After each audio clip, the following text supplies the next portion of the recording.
భయం అంటే ఏంటి, ఎలా భయపడాలి చూద్దాం. సామెతల గ్రంథము 8వ అధ్యాయం 13వ వచనం. యెహోవా యందు భయభక్తులు కలిగి ఉండుట చెడుతనమును అసహ్యించుకొనుటయే.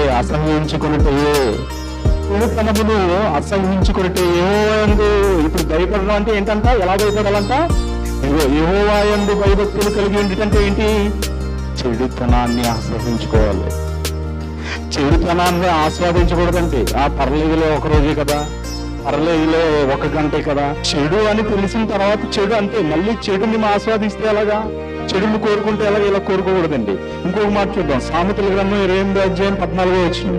నిత్యము భయము కలిగి ప్రవర్తించేవాడు వీడు. ఎలాంటి భయం? ఇదిగో చెడుతనాన్ని ఆస్వాదించుకోవాలి. నువ్వు చెడుతనాన్ని దరిచేరకూడదు. నువ్వు చెడుకు దూరంగా ఉండాలి. నువ్వు చెడుకు దూరంగా ఉండాలండి.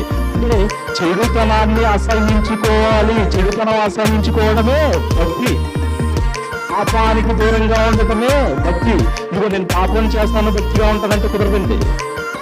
మీరు ఎప్పుడైతే పాపాన్ని విడిచిపెడతారో అప్పుడే భక్తి.